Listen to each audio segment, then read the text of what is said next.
Ladies and gentlemen, this is the YouTube channel vlog show of inspiration and realness. Also, this is the YouTube channel vlog show of positivity, personality, and fun. This is Eric Lima Shenanigans of 1977, and now the perpetrator of these shenanigans, Big Beefy E himself from his Big Beefy Man Cave in New Bedford, Massachusetts, Mr. Shenanigans himself, and the two-time Chilling 3000 2022 End of the Year Awards winner, Eric M. Lima. Thank you very much, Mr. Announcer, sir. Well, hello there, everyone. Welcome to yet another episode of Eric Lima Shenanigans of 1977. This is episode 715 on July 15, 2023, 4:43 p.m. 7:15 on 7:15. I'm trying to do it again one more time. Oh, my goodness. Well, it's been a weird week weather-wise. It's been raining off and on. It's sunny out and everything else. Got hot again and all that. I filled up the car with gas. Not even $30 could fill that whole tank. It looks like I got like 10 gallons of it inside it. I filled up 9. I was down to a quarter tank. And this car that I have now is a little different than the Yaris. And trust me on this one. But it has been a good car so far. And the FM transmitter that I got has been working perfectly. That's what. So it is super cool. A little small thing, about $28. No big deal. So I hope you guys are having a wonderful, wonderful Saturday. Everything went well at work. I ended up clocking in at 6 and got out at 10 o'clock. No issues today. That's for sure. So I'm very, very thankful of that. Just made my bed. 2/3 of the laundry done already. I have my work clothes done. I got my bedding done. Now I got to do my hangout clothes, which I do last because I usually take a shower. And I want to start off the new week with nothing in the hamper and all clean clothes. We're ready to go. So, and the Red Sox are losing 10-4. Don't know what to tell you. The Cubbies. Tell you one thing, they got some great players on that team. The Cubs. Can't believe they won the World Series back in 2016. Would you believe that? I can't. So anyways, that's enough of all that. We're going to talk about what happened last night on AEW Rampage, which I live reacted with my friend Jordy Scow. You want to check that out, go to J-Man's Legit, his channel, and check out our video on that. Because tonight, we're also going to live react to AEW Collision and Battle of the Belts 7. So a lot of these matches kind of lead in. Some of these matches kind of lead into tonight's episode of Collision and Battle of the Belts. And here's the crazy part: Impact Slammiversary is tonight as well. And I'll probably have to pick some predictions. I'm going to try to find the matches, and because I know the AEW World Title will be on the line as Alex Shelley defends it against Nick Aldis. The X Division title will be on the line as Chris Sabin defends that against Leo Rush. The tag team titles on the line as the Ace and Bay Club, ABC, go defend the title against 3 teams: Moose and Brian Myers, Rich Swann and Sami Callihan, and Subculture. The women's Knockouts title will be on the line. Deonna Purrazzo defends against Trinity. The Knockouts tag team title on the line. The Coven goes up against the team of Kelly and Masa Slamovich. I should call them the European Empresses at this point because they are of European descent. Then you got the digital media title on the line as Joe Hendry defends it against Kenny King. So lots of stuff happening on the card.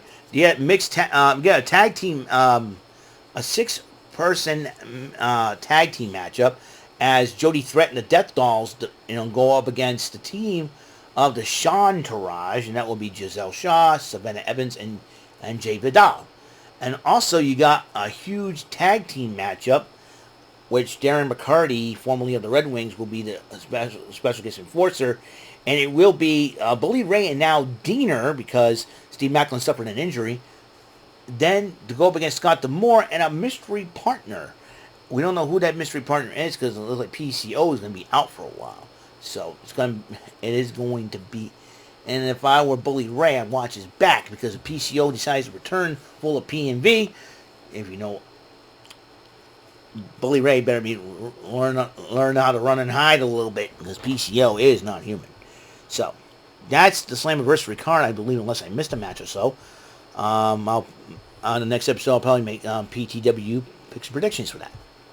Meanwhile, let's get on with last night AEW Rampage. Naturally Limitless against Naturally Limitless. That'd be the team of the Limitless Keith Lee and the Natural Dustin Rhodes. 2 against 2.0 members of the Jericho Appreciation Society, which is on the rocks right now, with Jericho maybe deciding to join another faction. Who knows? That'll be Daddy Magic Matt Menard and Cool Hand Angelo Parker making it 2.0.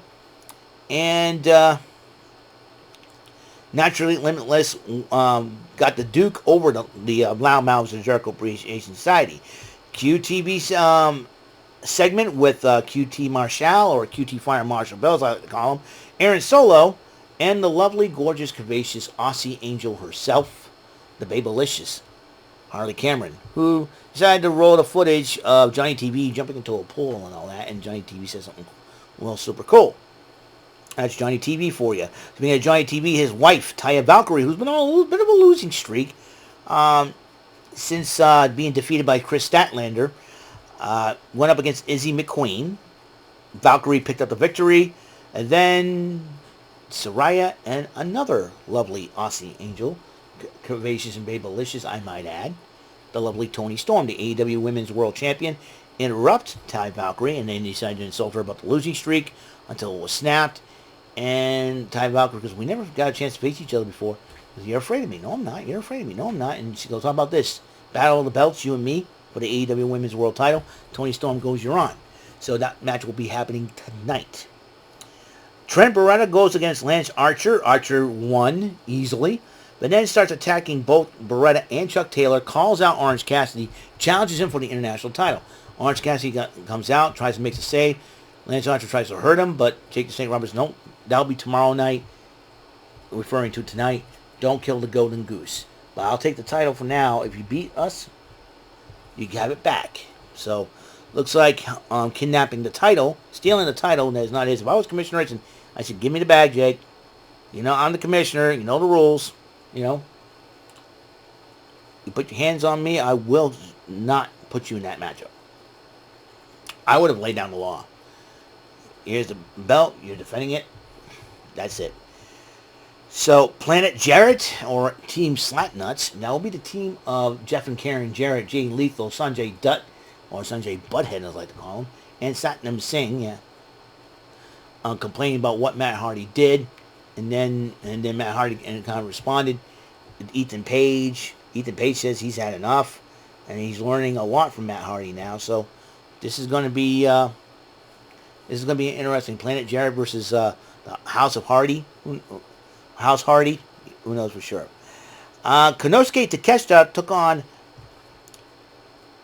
Mentello, who happens to be the training partner of Kenny Omega. Takeshita beat him after Don Callis tells the history on Takeshita's opponent. Renee Paquette interviewed the Dark Order, who seems to be fed up with losing friends and all that, and I think losing Adam Page to the Elite was the final straw. They said to strike out on their own. They're on a mission. The trio's titles could be something they can go after, and who knows? They're probably going to recruit new members of the Dark Order. We don't know for sure. After Stu Grayson and I think Adam Page leaving them, I don't blame John Silver, Alex Reynolds, and Evil Uno, man. And I'll tell you one thing. If I was getting betrayed by person after person after person after person, I was like, I'm on my own. I don't really don't care. That's it. I'm not letting anybody else tell me what to do anymore. I'm getting sick of it. You know what I'm saying? That would be my thing, but Dark Order is going to do their thing. The main event, the Women's Owen Hart semifinal, Willow Nightingale versus the Ring of Honor Women's Champ Athena. Willow Nightingale coming off a loss to Julia of Stardom for the NJPW Strong Women's Championship, which is now in Julia's hands, and ended up picking up the victory over Athena and the Ring of Honor Women's Champion. Now, that could put her in line for a women's title shot for Ring of Honor, but also that victory by Nightingale put her in the final round against Ruby Soho to crown the second Women's Owen Hart Cup winner. So that will happen tonight. CM Punk and Ricky Starks. 2 good matches overall. It's going to be very interesting to see how this develops. So, that's all the time we have on this show. Episode 715 of Eric Lima Shenanigans of 1977 is complete. Meanwhile, I will get this episode up, and then I'm going to start working on some thumbnails for the Impact Slammiversary for tonight. So, until that next episode comes rolling around, Mr. Announcer, take us home. That is all for today's episode of the show. This is Mr. Lima speaking for Eric Lima Shenanigans of 1977. A Big Beefy E, do it for Bob Saget production, and in association with A Sweet Bowl for Raving Dingleberries Telepictures and Distribution. Thank you for watching another great episode of Eric Lima Shenanigans of 1977. Until the next episode, goodbye for now.